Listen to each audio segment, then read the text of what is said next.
Good afternoon, everyone. I want to welcome you today to the BPUB meeting. Today is October 13th. It's 5 p.m. and we are in the Annex building. I'll go ahead and start with the agenda. Item number one is call to order. I'll call this meeting to order. Quorum present. And confirmation of quorum. Yes, sir. We're good? We do have, I just got a message from Daisy. She is on her way, so she may be here a little late. And I think Nájera is online? Yes, sir. Correct. That is correct. Good. All right, we'll move on to item C, Pledge of Allegiance.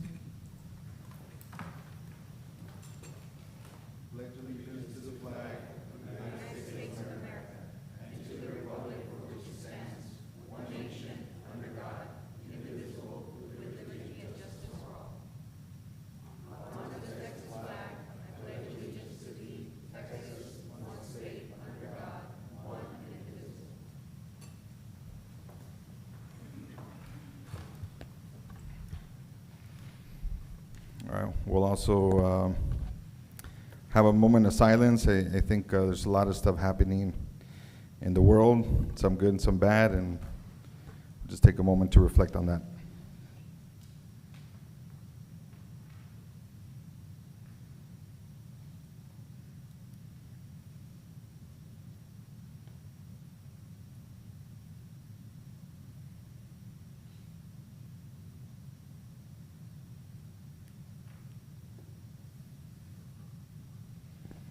Okay, thank you. Moving on to item D, workshop. Item number one is workshop on Resaca fees and operations policy. I would like to table this item. So I'm not sure if I can get a motion for that. I'll move the table. Second. All those in favor? Aye. Aye. Aye. All those opposed? Motion passes. Just wanted to say a couple of things about it. First of all, I want to just thank the team that's been working on all this information for Resaca fee.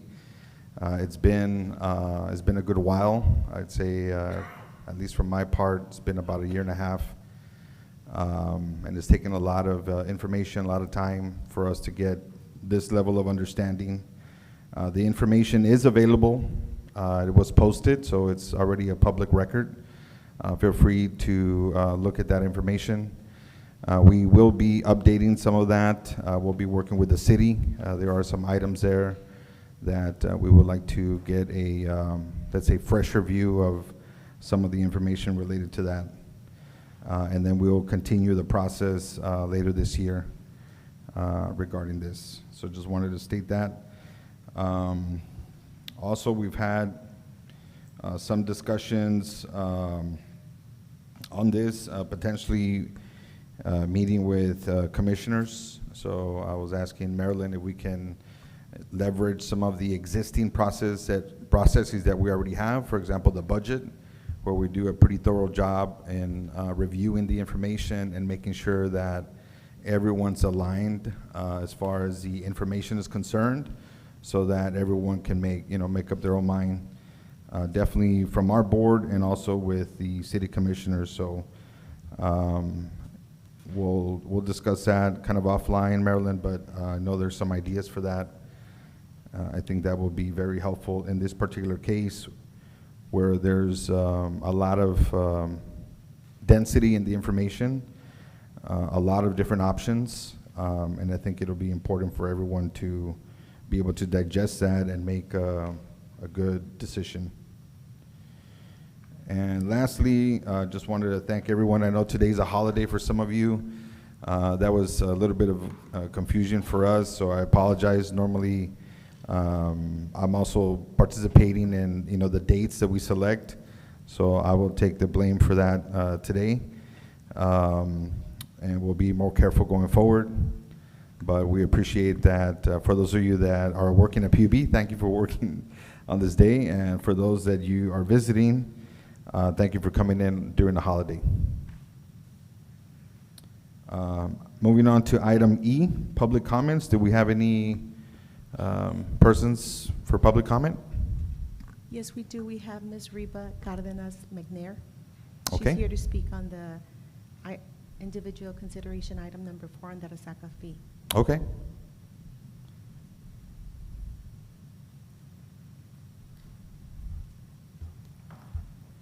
Good afternoon. Thank you for giving me this opportunity. I'm very concerned about the Resaca fee. I'm very concerned about the Resacas. I'm very concerned that if this goes away, how are they going to be taken care of? You only have to look to our neighbor to the south to see they had Resacas. They didn't have a way to save them and take care of them, and they disappeared. And I do not want that to happen to our community. We have a very delicate ecosystem here. The Resacas, we're very fortunate to have them. It's very rare in the world to have disconnected distributaries. And in the western part of the county, they build them in subdivisions because they don't have the water features we do. And it will definitely change our community, perhaps forever, if we are not careful and maintain them and take care of them and do it on a consistent basis. The town Resaca took a long time to clean up.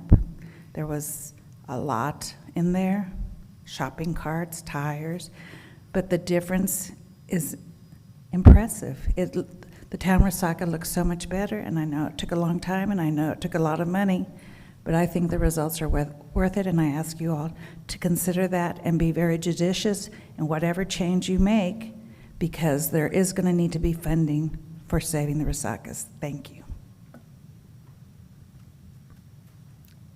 Thank you for that. Was there anyone else for public comment? No, sir, that's all. All righty. Moving on to section F, consent agenda items. We have 8 items here. I'm not sure if there's any discussion, question, or motions. I just want to respond to the public comment. We normally don't, but we can't say anything? Oh, then never mind. Can we? Okay. It's up to the discretion of the presiding officer, and at this time, you're not addressing the item numbers for your own consent. Okay, so we've moved past it. Then never mind, but thank you. No worries. It's good to know. Motion All to right, approve the minutes. any discussions or motions? Motion to approve the minutes. Second. Yeah, so the motion is for all the consent agenda items, Yes. correct? All right. For all those in favor? Aye. Aye. All those opposed? Motion passes. Thank you. Moving on to item G, items for individual consideration. So, Mr. Chair, members of the board, in your packet, you have the board calendar of the upcoming months for October, November, and December. But different than from your typical calendar, you also have the upcoming holiday schedule. Typically in October, we bring in what the new holiday schedule is going to be. If there's any meetings that we need to move or accommodate, this is the time to address them. But that is the holiday calendar that will be readily available for the public, so that way they know what days the offices will be opened and which ones are considered holidays. In there, we also have the Finance Committee meeting October 2nd. We had our community event, the Big Public Utilities Bash. I want to thank staff. They did a wonderful job, and for those of you who attended, I'm sure you saw that it was very well attended, and a lot of various different staff members put a lot of time and dedication to do that. Thanks to the city for also participation. We had the squads. We had a SWAT team, I think, and there was the police department along with the traffic and various other departments on there. And I heard a lot of positive feedback from various different community members and people calling others to show up, and they had such a good time. We incorporated Farmers Market, and the vendors that were there as well enjoyed it, as well as our other community partners that we support throughout the year, like the zoo and other BISD was also present. So with that, we'll probably continue this as this was our second. Next year, we'll send a save the date whenever it is that we'll have it, and again, put it on calendars. And thank you all for your participation. Moving on to various different meetings, we have our next Finance Committee meeting tentatively scheduled for October the 30th. We have a Regulatory and Policy Committee meeting on November the 19th. We'll work with the respective chairs on the committee for agenda items to include on there. And the November Finance Committee meeting, we don't have a date yet, but we'll work with you whenever your calendar is for the subsequent time. We also have November 20th, the Audit Committee meeting, and we also have our annual safety luncheon we'll be sending in November. I'll give you guys the date that is upcoming as well. Noting on here, November 22nd is Veterans Day. It is a holiday for PUB. November 27 to 28 is Thanksgiving holiday, and December 25 to 26 is the Christmas holiday. So with that, also, we go into various other updates and dates that are coming. The TPPA Fall Board meeting will be on October 21st to 22nd. The Texas Water Association meeting will be October 22nd to 24th. And we also had a site visit from our PubCap members attend the Hidalgo Energy Center on October the 11th. And so they've been very active on various different meetings and tours throughout our different facilities. This is the first time that PubCap members attend the Hidalgo Energy Center. So we also had our executive team review the employee orientation that's also for existing employees and new employees. And so that was a day-and-a-half event. And so we look forward to either inviting you all to that at the next time if your schedule permits, or one of the other PubCap other community events that we have, and some other board members in the past board members have attended in the past.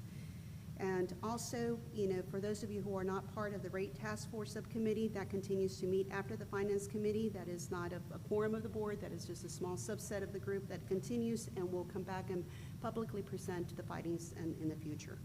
We had our Region M meeting on October the 7th, and that's the state plan that is going to be submitted and all the PB projects that are coming in, along with we had our Customer Service Appreciation Week, and thank you for those board members that went to customer service, and thanks staff for their week. We also had our luncheon with the Customer Service Appreciation there. We have our APPA PCM call. Dr. Zamora represents all of you at the American Public Power Association, and so that call will be held tomorrow, and she represents our region and for the area. And with that, thank you all for attending the makeup strategy session that we had, and a few of you had conflicts, and for the strategic plan meeting. In your calendar, still going on of the various different updates. I'm not going through the presentations. I was invited to the Texas Desalinization Association annual conference that was held between September 24th and 26th. And also former board member, Mr. Robert Lackner, was offered to be present, and also he received the Pioneers of Desal, a Texas Tribute Award, and so he attended as well in the meeting. The presentation is included for your packet. If you have any questions, I'll be happy to review it with you all. If you have any questions, and Dr. Holman will be using that presentation, that slides, for a potential upcoming presentation that he is working for on SRWA. We also had subsequent on the general manager report, item number D, which was the fiscal year 2024-2025 annual report to the city of Brownsville.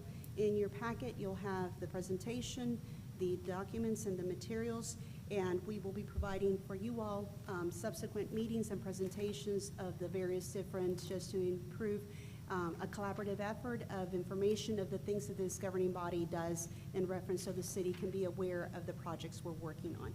With that, I know that's the general manager's report, and there's a lot of things that I just said. I'm opening it up to questions on any of those things.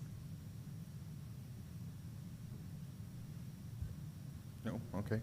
I'll make just a quick comment. I did participate with Marilyn for the city meeting. There was a lot of feedback there.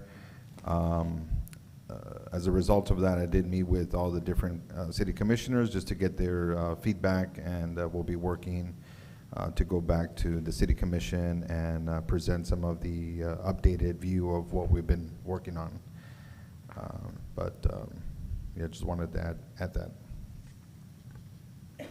All Mr. right. Martinez, I wanted Yes. to make a correction on a typo on the calendar. Veterans Holidays, November 11th, not November 22nd. Okay, Apologize for so correction on the Veterans Day is November 11th, not the 22nd.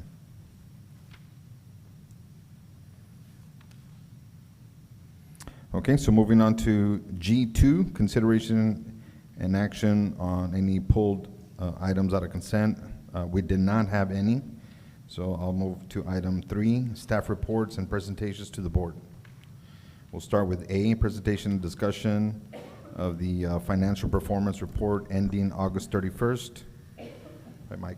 Yes, good evening, Mr. Chair, members of the board. My name is Mike Perez. I'm the Chief Financial Officer, and I'll be presenting the financial performance report as of August 31st, 2025. So here we've got the executive summary that focuses on 7 categories. Each category has its own gauge meter, red representing poor, yellow average, and green good. So starting out with the flow of funds, year-to-date, BPUB has generated $7,533,000 to replenish the improvement fund. Our debt service coverage is at 2.48 times, which is well above the 1.25 times minimum requirement. The fuel purchase and energy charge has generated an over-recovery of $23.59 million as of August 31st, and this will be used to offset some future market uncertainty. The rate for August was set at 5.019 cents per kWh. For September, the Risk Oversight Committee did lower that rate by 10%, down to 4.517 cents per kWh. The COB cash transfer is higher than budgeted, and that's really due to the lower FPEC rate as seen currently as compared to the previous year. So $760,000 has been distributed over budget to the city of Brownsville. Personnel and non-personnel expenses came in with $3.4 million under budget, and a lot of this is just a timing issue. And then the BPB's average bill is lower than both the average MOU bill and the average IOU bill for the 1,000 kWh residential user. The average bill for that 1,000 kWh user for August was at $111.26. In September was at $106.24 due to the 10% drop in the FPEC rate. The CIP, we have a 60.42% completion through August 31st. 100% of the remaining balance has already been committed. And the last one, all key financial metrics are currently in compliance. Here we've got a condensed statement of revenues, expenses, and changes in net position. This is in accordance with generally accepted accounting principles. We do compare current year to date to the same period last year. I'll be focusing just on the August 2025 column. We got operating revenues at $214,766,000. We back out operating expenses of $182,501,000, and we end up with operating income of $32,264,000. We then deduct the net non-operating expenses of $15,795,000 and end up with income before capital contributions of $16,469,000. We then add in capital contributions at $16,652,000, and we end up with an increase in net positions year-to-date of $33,121,000. So adding this to the net position at the beginning of the fiscal year, we do end up with a net position at the end of the period of $508,257,000. Here we've got a condensed statement summary of revenues and expenses based on the flow of funds. This is in compliance and accordance with the bond ordinance. We compare year-to-date actuals with our year-to-date budget. Here again, I'm just going to focus on the August year-to-date actuals. We got operating revenues, $204,209,000. We add in other revenues of $23,886,000 and arrive at gross revenues of $228,095,000. We then back out the fuel and the Southwest Regional Water Authority contributions of $72,102,000, and we end up with adjusted gross revenues of $155,993,000. This is the basis for the city's 10% transfer calculation, so the city is entitled to $15,599,000 through the end of August. We then back out other requirements for O&M, non-operating and debt service of $117,024,000. And we end up with a balance available after requirements of $38,968,000. Well, we then deduct the total cash utility benefit to the City of Brownsville of that $15,599,000. And we end up with a balance available for transfers out of $23,369,000. That $23 million was used to fund our CIP and other reserve accounts of totaling $15,835,000 through August, leaving a balance to replenish the improvement fund of $7,533,000. Here again, the debt service coverage ratio is at 2.48 times at the end of August. That concludes my presentation. I'll be glad to answer any questions. Any questions or comments? Thank you. Moving on to the next report, quarterly report on GM CEO procurement authorizations.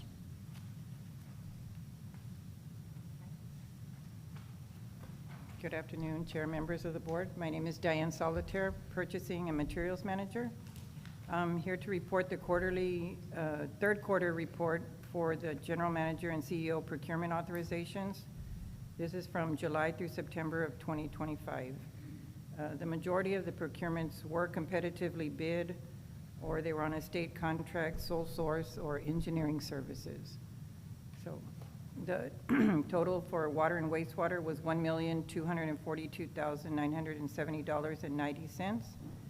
The total for electric was $788,672.60 for a grand total amount of $2,031,643.50. Do you have any questions?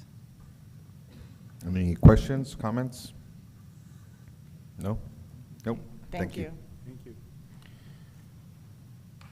Next item, presentation and discussion on customer service satisfaction results.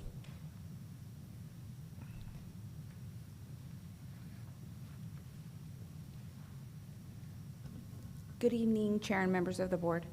My name is Marley Ramos, and I'm the Customer Service Administrator for the Customer Service Department. Along with me on WebEx, we have Catherine Vollmer, Project Manager, and Christopher Biggs, Senior Vice President with Great Blue Research. And we're here to provide an update on the results of the Customer Satisfaction Survey, as well as the methodology that was used to conduct the survey. So I'm going to go ahead and pass it over to Catherine. Awesome. Thank you so much. Do you want me to pull up the report, or? Oh.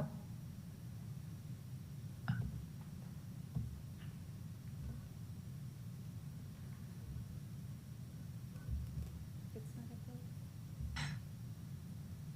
It was a PDF.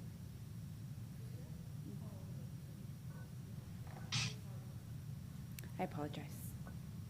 No worries.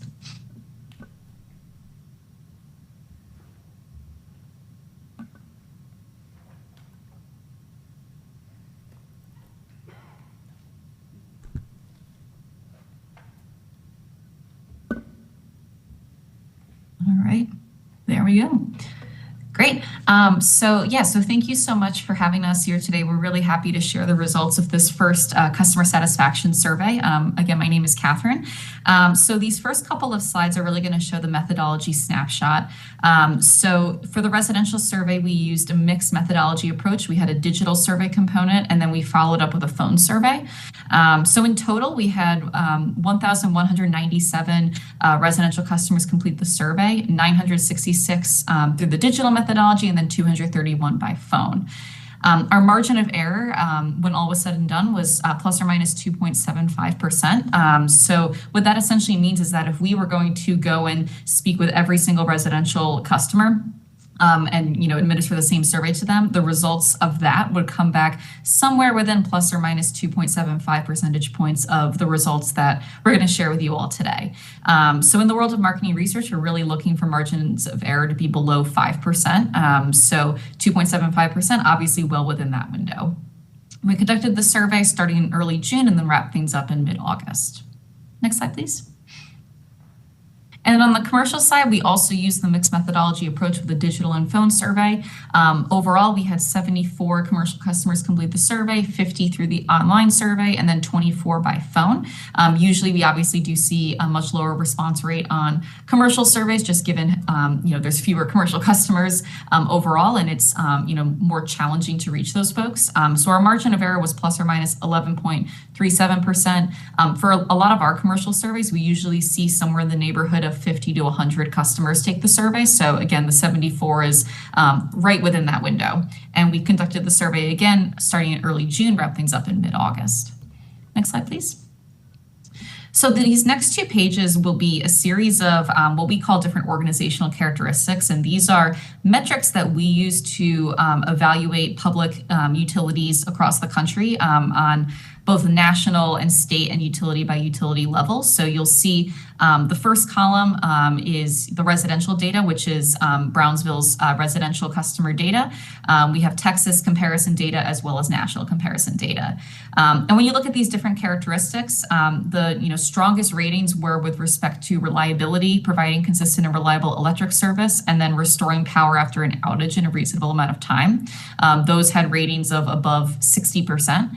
The lower ratings here were having to do with offering innovative programs and services and helping customers use less energy and water. Those tend to be the two lower rated characteristics when we conduct these surveys nationally as well. And usually a lot of public utilities perform really well with respect to reliability. So those were in line with the patterns we typically do see. But you'll see that based on the comparison data we've shown, the average rating for Brownsville PUB was a 50.7%, so that was about 12 percentage points below the Texas state average, and similarly about 14 percentage points below the national average. So the big thing we stress with all of these surveys is, this is obviously your first official survey effort, so this is really kind of a foundation point for moving forward, but it's helpful to kind of understand where things are at right now, and then, understand kind of areas of improvement moving forward for the next time we do the survey. Next slide, please. I have a quick comment. Yeah, absolutely. Or really a question. So just to help clarify, these results are the perceived by the, I guess the previous one was by the residential, right? So that's a perceived score of where we are. Yeah, which is different so than the reality. If I look at, let's say, reliability, right? We do have numbers around that which are very good, but what we're saying here is the perception from the community or the residents is Correct. A lot lower than normal. Right, correct. And, customers were asked to rate these on a scale of 1 to 10 based on, excellent being 10, and then, very poor being 1. So you're right. It's all based on their perception of what they see.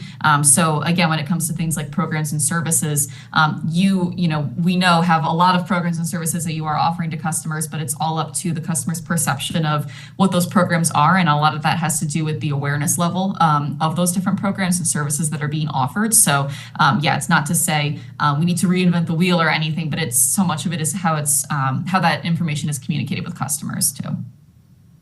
Thank you. Yeah, absolutely. And on the commercial side, we have the same series of questions and characteristics that commercial customers rated the utility off of. Slightly higher ratings on the commercial side, which is very typical. The average rating for commercial customers was 62.9%. The strong ratings were, again, with respect to reliability and outage restoration, ratings in the 70s for those two characteristics, which really bumped up the average. The lower rated characteristics were offering innovative programs and services and being open and honest about company operations and policies. And we do have national comparison data on the commercial side too. And the commercial data was a little bit more in line with what we saw nationally this year as well.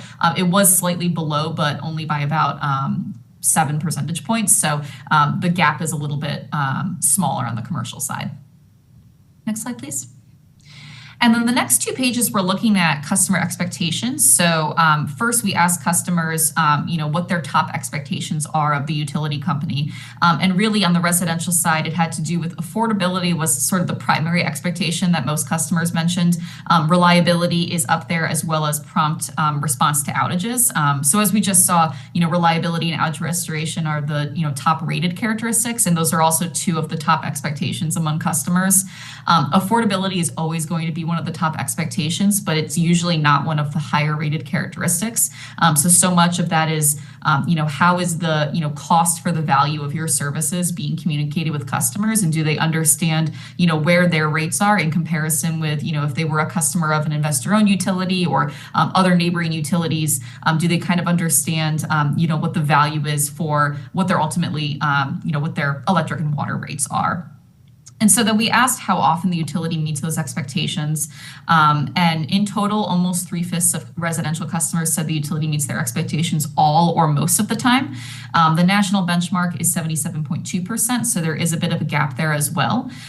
We also asked if anyone said that their expectations are not always met, what could the utility do to improve? Obviously, a lot of customers said lower my rates, which is, what every customer will say, but also some comments about improving communication and having more updates, as well as improving customer service and resolution times. Next slide, please. And then on the commercial side, the same line of questioning. We had, slightly more commercial customers said their expectations are met all the time or most of the time, almost 3/4, 73%. So again, stronger ratings on the commercial side overall. The top commercial expectations, reliability is really paramount for commercial customers, which makes sense for their business operations, but affordability is right in line for commercial customers as well. And then prompt response to outages is also one of the top 3 expectations. Next slide, please. And then these last 2 pages are really going to dive into customer service. That was mentioned on the residential side as a way to meet expectations going forward. So we asked, if you've had an interaction with the utility in the last year, overall, how satisfied were you with that contact? And on the residential side, over 3/5 said that they were overall satisfied with the way their interaction was handled, with about 1/3 of those respondents being very satisfied. That is still below the national benchmark, which is 78.5%. We saw stronger ratings for customer service employees being courteous and kind to the customers that they're interacting with and treating you with respect and understanding your problem or need. So kind of more of those soft skills of customer service representatives. But really where the lower ratings were with respect to the overall response time. So the overall speed of providing you with results in a reasonable amount of time had lower ratings, which did bring down the average. And we saw that pop up as a reason for dissatisfaction as well. Of those customers who did report being dissatisfied, it largely had to do with the response times that they were seeing and needing to contact the utility multiple times to have their issue resolved, which we do see having an impact not just on ratings for customer service, but also just overall satisfaction ratings, because there's a lot of customers who, when they're thinking about their utility company, they're really thinking about any interactions that they have. And if any kind of an interaction goes awry, that can have a really significant impact on their just overall perception of the utility as well. Next slide, please. And on the commercial side, we did see slightly higher ratings for satisfaction with customer service. Almost 70% of commercial customers were satisfied with their most recent contact with the utility, with almost 2/5 of those folks being very satisfied. And then when we looked at, evaluating the specific customer service employees that they interacted with, really strong ratings for, again, those kind of soft skill characteristics of being courteous and kind, understanding your problem or need and explaining things that you need to know about your problem. The lower ratings were for the speed of issue resolution, but the ratings were 75%, which is really not a low rating by any means. So the average rating for customer service was at 81.3% on the commercial side. So again, this is really just a snapshot of the results. There's a much larger deck that you'll have access to with a lot more detail, but this is just kind of a high-level overview of some of the key metrics and benchmarks. And again, the one thing we always like to emphasize is these are all very much a moment in time. Every survey can be impacted by the time and place of when the survey was conducted. So we do know that there were some water quality reports that were out around the same time as the survey was in field that could obviously have an impact on some of the ratings as well. So that's really, why we emphasize it's a snapshot in time, but we really think this sets a really solid foundation for benchmarking, your utility ratings, in the years to come as well. So happy to answer any questions you have too. Any comments or questions? Yeah, I'd like to make a comment just real quick. First, I'd like to commend the staff for undertaking this investment. It's very important, very timely, because right now we are right in the middle of the strategic planning process. We all want to provide, great service, and how you do that is not what you think you're doing, but how people believe you're doing, even if it's a perception or reality. It's what your customers think. And so if we're going to get better, then we have to know what our customers think. And so I think this is really great. I commend the management and the staff for undertaking this. And I know that they're committed to prioritizing some items and are going to work very diligently to improve in some of the areas that we need to address, and then also maintain some of the areas that we're really doing well in. Here, here. Thank you. So I did want to mention that as part of the report, Great Blue has offered some considerations and recommendations for our next steps. Is kind of what Mr. Villarreal was talking about. So in response to the actionable insights to develop transparent messaging that explains how our rates support our infrastructure and reliability, the PR department has already been putting out reels and informational graphs on that on our social media pages. Communications and PR have also posted comparison graphs to our website and social media that show BPUB's competitiveness against other utilities in the market. And another actionable insight was to conduct a rate study to understand the customer thresholds, and that's something that we're already undergoing. So the electric rates are already being looked at, and the water and wastewater rates will be looked at early part of next year. But on the customer service side, we are also set to start brainstorming sessions and some focus groups within the customer service leadership and some of our staff in order to improve the customer experience as well. So we're taking the information that we received from this survey and we're definitely putting it to work. Awesome, great to hear. Any other comments or questions? I do have a question. Is the intent to do this every year, this exercise? Every other year. Every other year? Okay, great. And I commend staff for doing this. I think it's really important to have the benchmark to really understand what we need to be doing as a utility to improve customer experience. Thank you. Thank you. Thank you. Thank you, everyone. All right, moving on to next item. D, customer service update. Hello, good afternoon, Board Chair, members of the board. My name is George Rangel. I am the Division Manager for Administration in Customer Service. I report directly to the Director of Customer and Support Services, Estrella Solórzano, and I'll be providing a small customer service update. So we'll start off with an org chart of the customer service group. Quick note, this org chart is only strictly covering the customer service side of the division. There is a support side to that, and they can do a similar presentation for you all to give you all an update. But due to the nature of their work, we recommend that we do that during a closed session. We'll start off with the Director of Customer and Support Services, Estrella Solórzano, who I report directly to, George Rangel, the Division Manager. And I oversee two managers, Eddie Campirano, who is the Senior Customer Service Manager, and Evelyn Garcia, who's the Billing Manager. Both individuals oversee multiple departments. Eddie Campirano oversees the cashiers, the customer service staff who deals with the lobby traffic, and then our call center, and our quality assurance analyst. Evelyn Garcia, our billing manager, oversees our billing and collections department as well as revenue recovery. So I'm going to go ahead and start off with our call center statistics. Up first, we have the two bar graphs on the left that show the abandonment and handle rates for both calendar years 2024 and 2025. 2025 numbers do reflect through August. We don't have the whole year because we're only we haven't finished yet, but we do reflect through August 2025. These two stats have an inverse effect. So as abandonment rates either fall or rise, you'll have the inverse happening to the handle rates. Our abandonment rates basically are whenever somebody calls, we don't get to answer their phone call because maybe they hang up, then that would be the abandonment rate. And then again, inversely, our handled rate is every call that we spoke to a customer. You'll notice on the top right-hand corner, you'll see that we've made we made some improvements from 2024 in 2025. Our abandonment rate decreased from 21.53% to 19.36%, so that is an improvement on that part. And again, you'll see that inverse effect on the handled rate, where we had that increase from 78.47% to 80.64%. We've also improved on our queue wait times. Back in 2024, customers were waiting on average 5 minutes and 38 seconds. That's been dropped down to 5 minutes. I know that doesn't seem like a lot, but when you're on the call and you're wanting to speak to somebody, 38 seconds means a lot.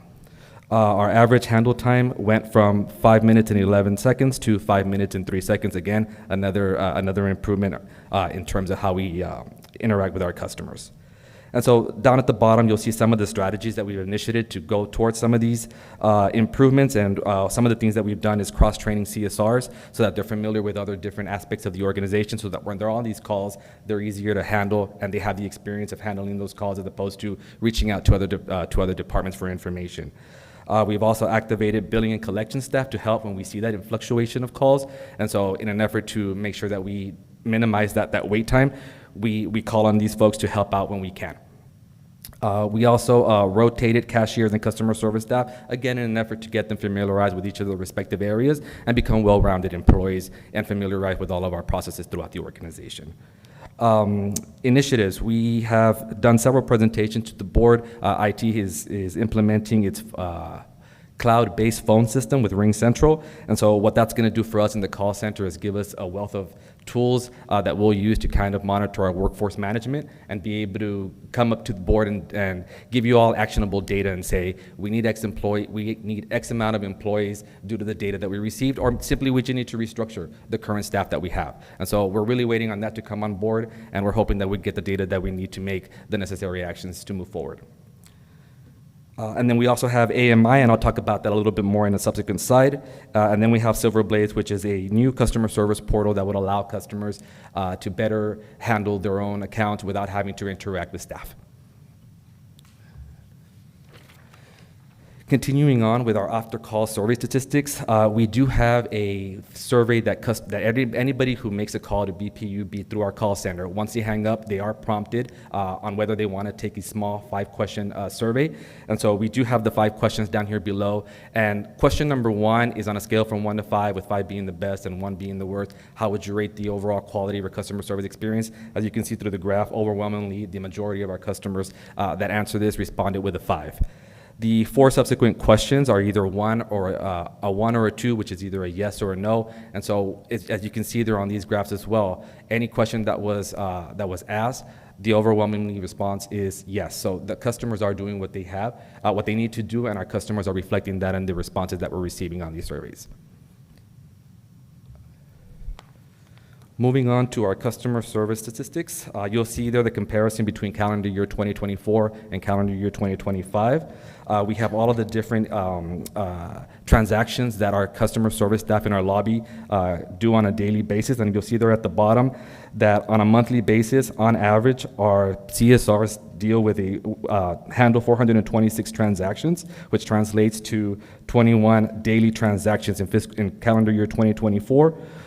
Compared to calendar year 2025, we did have an increase in that. The average number of requests per CSRs increased monthly to 441, and that translates to a daily transaction of 37. So from 21 to 37, that's a big increase by the staff in terms of the workload that they're handling day in and day out. Some of the initiatives that we are deploying in customer service, as the presentation before me just described, as our customer satisfaction survey, and so you saw the results of that. I did mention RingCentral and all of the good tools that we hope to bring from that. And then we did pilot a after-hours call center, and so we were having we were trying to get some input whether it was necessary to have staff come work after 5 p.m. to kind of help our energy control department.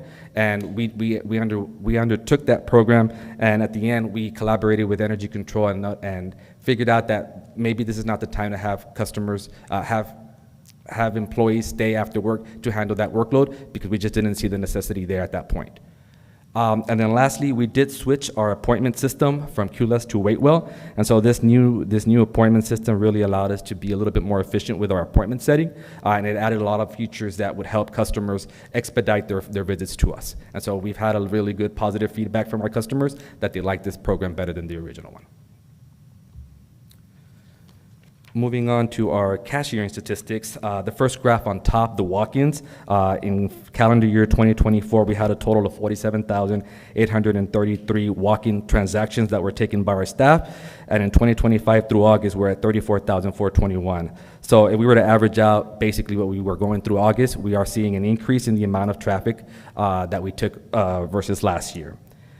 Down at the bottom right, we have our drive-ups. And so in 2024, we had a total of 65,088 transactions that were taken by our drive-up staff.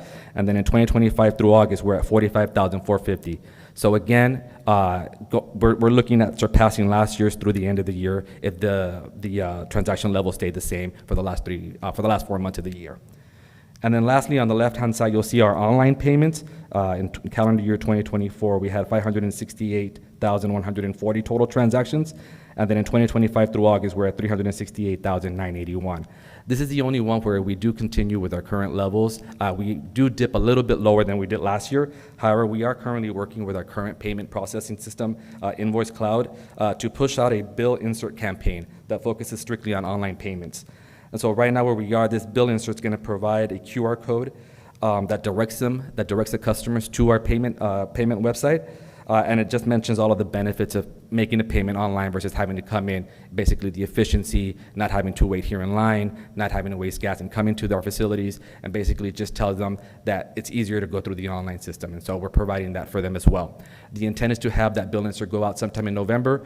Currently where we are in that is that we're translating the English version into the Spanish to make sure that everybody has access to it in both languages. Moving on to the AMI installation tracking, you'll see there the left-hand side graphs. On the top, you'll see the electric, and you'll notice that we have about 32.16% completed of what we need to deploy out there. And then at the bottom, I'm sorry, that was the water. I'm sorry. And at the bottom, you'll have the electric installations, and we are at 32.16%. I'm sorry. The top is the water installation at 23.86 complete, and the bottom is the electric installation at 32.16% complete. And so I just want to mention that through the implementation of AMI, we've started to receive data already on all these meters that are currently out there. And with the support of the AMI support department, we've been able to identify hundreds of potential leaks out there based on the data that we're getting. And so we are taking an active approach and reaching out to those customers and making sure that we ask the right questions to determine whether these are actual leaks or it's just their water usage. And so the feedback that we've gotten from the customers has been really positive. They're really outstanding. They're really surprised with how we have that information already with such little time frame when they've been implemented. And so that's been really favorable for us. So we're expecting similar results once we have full deployment of all the AMI meters out there. So but the intent is working. And then lastly, we have our customer assistance programs. Back on August 11th, we did have an agenda item that came to the board that was approved that allowed our program guidelines to revert back to what they were pre-COVID. And so in that same agenda item, we also that also allowed us to consolidate the ILEAP program, which is the Elderly Assistance Program, with our share.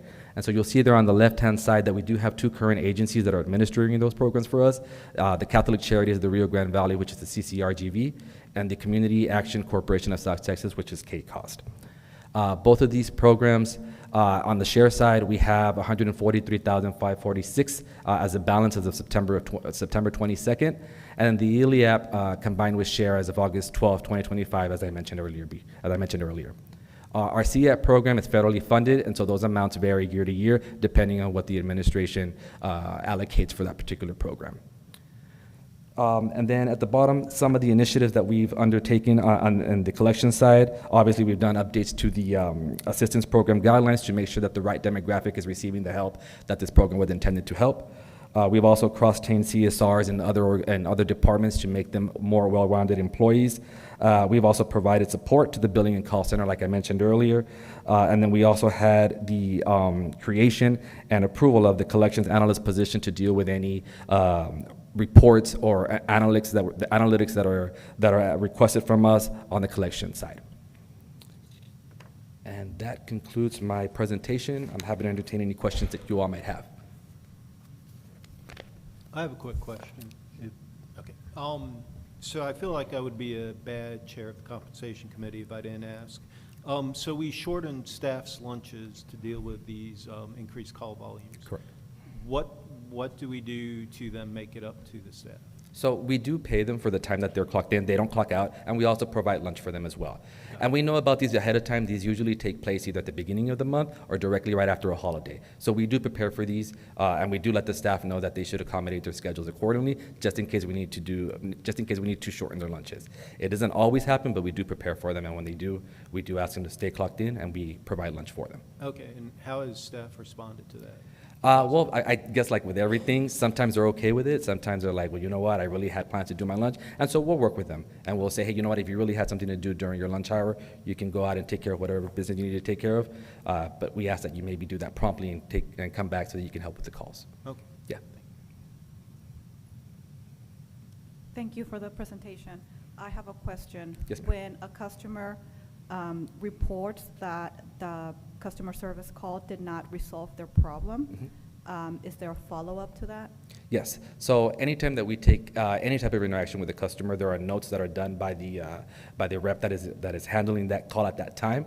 And so anytime that we have to do any type of follow-up, we'll reach out to the department that will either do that follow-up, or we'll reach out to that department ourselves, get the information that we need, and then follow up with the customer. So we coordinate that with the customer ourselves at the time of making that phone call. Right, but I guess I'm talking about the survey. Oh, When- okay. When in the survey, they say, they give a no, is there an automatic follow-up from Yes. that? So basically, anytime that there is a no answer, we have our administrator that goes through those calls, and they look into the situation and figure out why that was a no. And so they'll use that as a coaching opportunity to discuss that with the CSR staff, and they'll go ahead and determine whether the follow-up is necessary and how that follow-up should occur. Okay, thank you.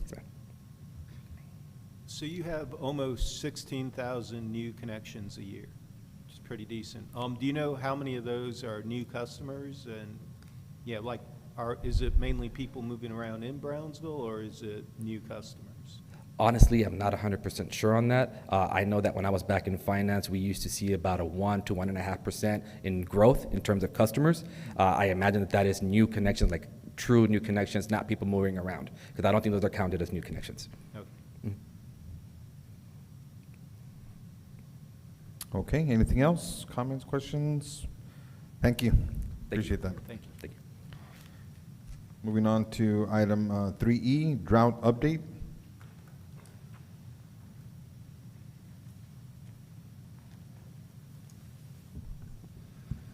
Good afternoon, Mr. Chairman, members of the board.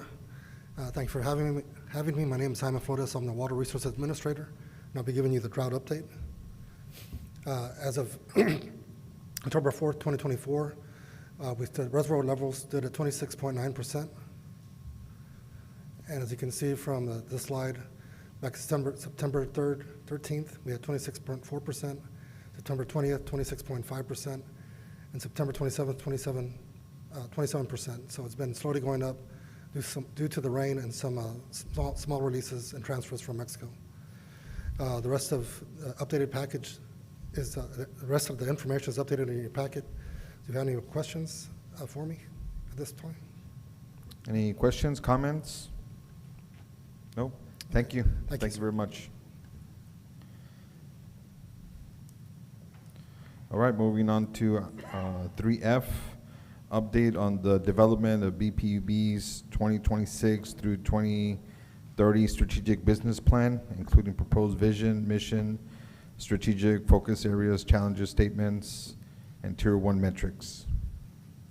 Good afternoon, Chair, members of the board. My name is Luis Jimenez. I'm the Operations Administrator at BPUB, and I'm the project lead for the Strategic Business Plan, as you may all know. So a strategic business plan is a roadmap, right, to align BPUB's long-term vision with evolving needs of our customers, community, and operational realities. With that said, today we'll be presenting an update from our consultants, Scott Madden. And so they've been instrumental in the process, right, and in developing this strategic business plan. And so they're going to walk us through that update.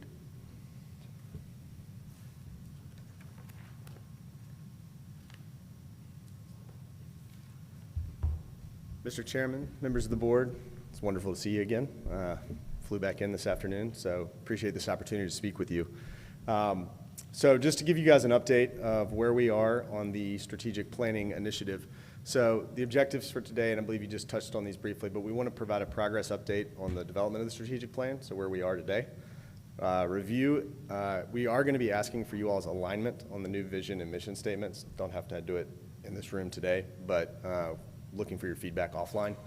And then discuss the build out of the strategic focus areas within the context of the strategic framework that we discussed when we had the offsite several weeks ago. So just to kind of level set you on where we are, the red line is where we are today. The strategic direction review that's currently going on, we have meetings set up tomorrow with the various directors to talk through the different initiatives related to the strategic focus areas that are assigned to their areas. You should have seen the strategic focus areas in the packet that was shared with you. We're still on track to be wrapping things up or having a plan for your final review toward the end of November. And we're looking for a draft plan review sometime around the end of this month, beginning of November. So since we had the offsite on 8/20, three kind of main buckets of work we've done since then. So we did revise the vision and mission statements, which were included in your packets. We did provide some justification, which we'll talk through briefly on an upcoming slide. We developed some assessment findings, so key takeaways from that offsite, finalized the SWOT analysis that we discussed and reviewed, and then developed the list of strategic focus areas. We based those strategic focus areas based on the conversations we had as a group, BPUB documentation that currently exists and was provided, one-on-one interviews, which we conducted over 45 hours worth of, and outputs from the offsite. And then the third area we've been working on is beginning the formation of the strategic plan. So defining those strategic focus areas. We developed strategic challenges associated with each strategic focus area. I'll talk about those in a moment. And then developed some statements of strategic direction. These are intended to be directional, and they're to provide guidance to the directors and their teams as they build out their initiatives. And then we've held additional discussions with the executive team and started to build out some tier 1 metrics, which we will also use to report back to the board so you can see progress on how things are going. So as far as the proposed vision statement, you can see it here up at the top in bold. Some justification. We took what was discussed during the offsite, and if you were to break up the different pieces of the vision statement, empowering the Greater Brownsville's future, captures that forward-looking item that we were talking about when we were all together, highlighting that the utility is broader than just the city. It's the community at large. We want to continue to provide exceptional utility services. That is always our goal. It's our commitment to reliability, affordability, and innovation across our different systems. Community leadership, so BPUB's role as a municipally owned utility, what that means to the general public. And then operational excellence, so the critical focus on internal capabilities, including efficiency, resiliency, KPIs, in our strategic planning performance. As far as the mission statement, the justification, so safety, when we met back in August, that was top of mind for everyone, and it always should be. So safe, reliable, and affordable highlights the three foundational elements that were consistent across the groups when we met, highlighting safety first, as I mentioned. Empowering our community, again, this is broader than just the city of Brownsville. It goes to the broader area as well. Championing growth, so acknowledging that we need future readiness to be proactive versus reactive to growth that's coming to the area. And then operational excellence, financial strength, transparency, and strong leadership. These are our core priorities, and they were identified and discussed during our one-on-one interviews. They were highlighted in the documentation that we reviewed, and they've come up several times in discussions with leadership. So just, again, these were in your packets, but the statements of strategic direction. So we have the strategic focus areas that came out of the offsite. We defined those strategic focus areas, we develop strategic challenges. So these are essentially statements. They are a statement of the challenge that the strategic focus area presents. And then the statements of strategic direction are intended to be directional. So they are intended to provide the directors and their teams with, and we'll show an example of one in a moment, but things to think about. They're aspirational. They are, think of them like outcomes we're driving toward. So if you were to look at an example of this for the strategic focus area around resiliency and reliability, I would like to just draw attention to the strategic challenge that we must address limited system redundancy, immature asset management practices, and gaps in maintenance practices that increase the risk for equipment failure and extended outages, and we must do so without compromising affordability. The statements of strategic direction, 16 through 19, go to addressing that strategic challenge. And then from those statements of strategic direction, we develop this is an example list of initiatives that would directly tie back to those statements. And then the targets are intended to be measures either where we want to get when we get to the end of the plan, and then the initiatives themselves would have intermediate KPIs. This is giving you kind of an example of what one of these templates looks like when we work with the directors to build them out. They're intended to be SMART, so we want to have specifics on what the description of the initiative is. We want them to be achievable, so we need to think about resources, both dollars and people. We need they need to be time-bound, so you'll see their start date, end date, key milestones in between.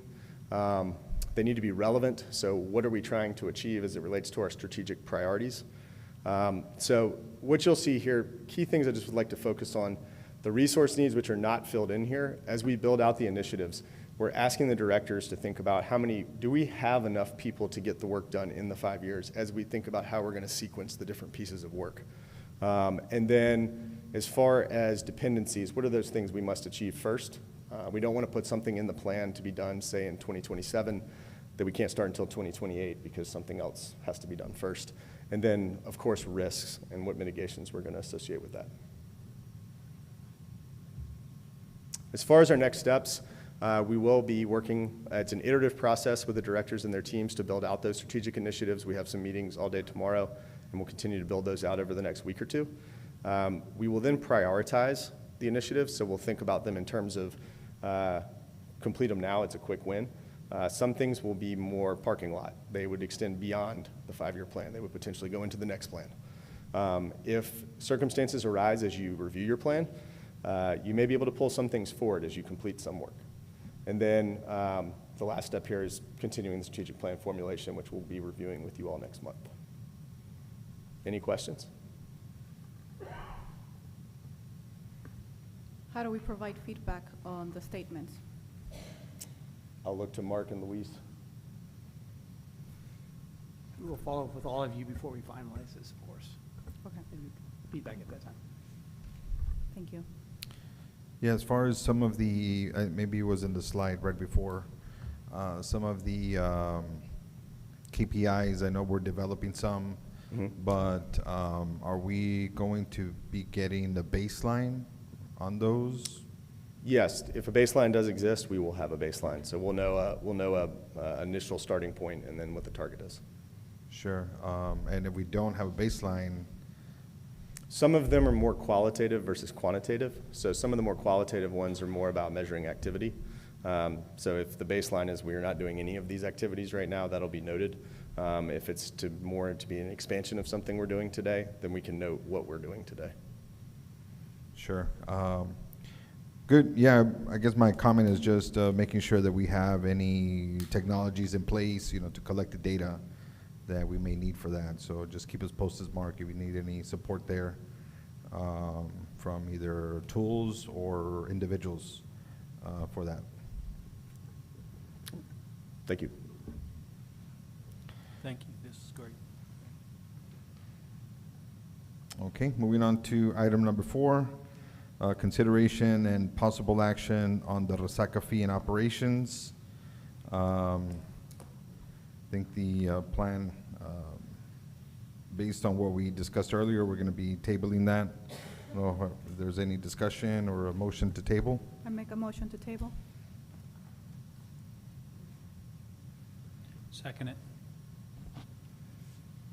Okay, all those in favor? Aye. Aye. All those opposed? Nay. Okay, so one nay, motion passes.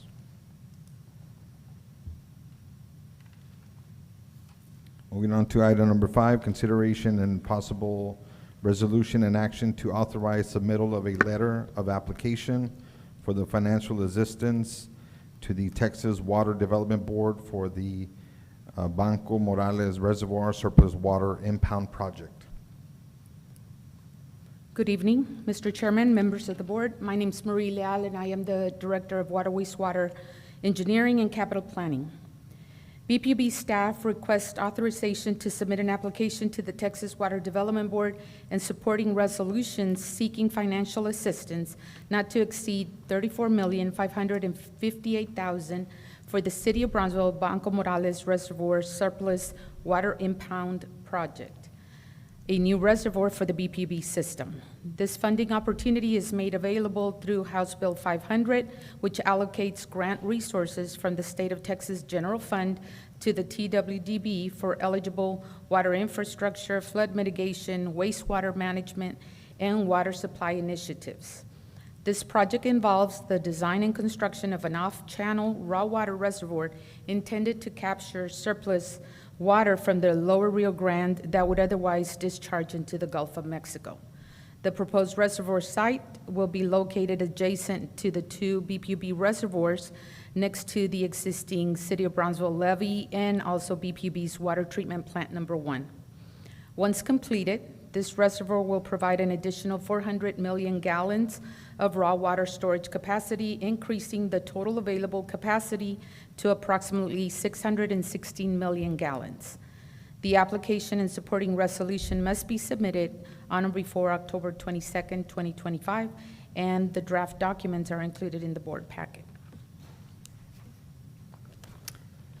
If there's no questions, I can read the recommended motion. Any questions or comments? No? Go ahead, Mary. BPUB staff recommends board approval of a resolution requesting financial participation from the Texas Water Development Board, authorizing the filing of an application for financial participation and making certain findings in connection therewith, authorizing the general manager and chief executive officer to accept the grant, endorse, commit matching funds, and execute such other documents or agreements with TWDB or other parties for purpose of obtaining state financing for the Banco Morales Reservoir Surplus Water Impound Project. Any discussion or motions? I move to approve. I second. Okay, have a motion and second. All those in favor? Aye. Aye. All those opposed? Motion passes. Thank you. Okay, moving on to item H, recess to close meeting. I will read through this really quickly. At this time, the items on the agenda designated for closed meeting will be considered. If there is an approved motion to go into closed meeting, the listeners will be placed on hold until the board returns to open meeting. Item 1 is meeting with the board legal counsel for advice about contemplated and pending court and administrative litigation and on matters in which the duty of the attorney under the Texas Disciplinary Rules of Professional Conduct conflicts with Chapter 551, Section 55.071, including but not limited to any items moved to closed session and the following. A, reports of local and special counsel, including regarding potential or pending litigation involving BPUB. B, implementation of an MOU with the city and related matters. C, updates on contract negotiations related to large-scale business development. Item 2, presentation and discussion and possible recommendation of information upon pricing of purchase power, generation, and fuel and their impacts on the fuel purchase, energy, and marketing charge. Item 3, discussion on the proposed 2025 Integrated Resource Plan, sections 551.086. Do I have any motions? Mr. Chairman, Yes. just pointing out that for item 2, the 2 sections involved are sections 551.086 and 551.072. And for item 3, it's 551.086. Thank you. With that said, any comments or motions? I'll move to go into closed. Second. Okay, I have a motion and second. All those in favor? Aye. All those opposed? Motion passes, and it is 6:10 PM.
Kicked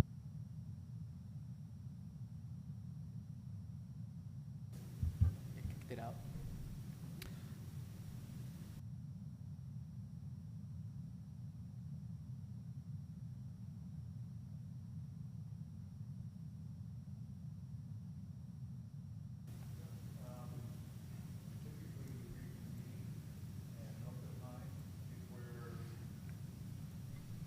If we're back live, We are back live, right? Okay.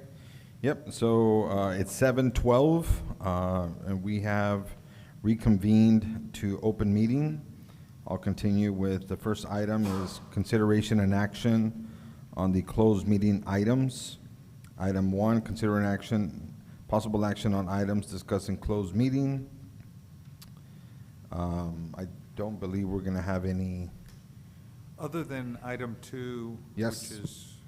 which So moving on to correlates. item 2, which is consideration, discussion, and possible action to approve the 2025 Integrated Resource Plan.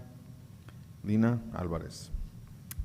Good afternoon, everyone. I'm Lina Chavez, and I am the Energy Risk Manager, and tonight I'm bringing the recommendation for the Integrated Resource Plan. BPUV staff recommends approval of the 2025 Integrated Resource Plan.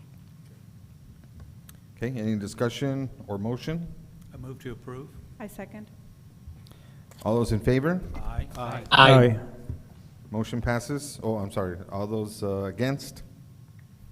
Motion passes. Moving on to item J. Thank you, Lina. Item J, consideration and action on future agenda items. Any comments, requests? Not tonight. All righty. If none, I'll entertain a motion to adjourn. I make a motion to adjourn? Second. All those in favor? Aye. All those opposed? Motion passes. Thank you, everyone.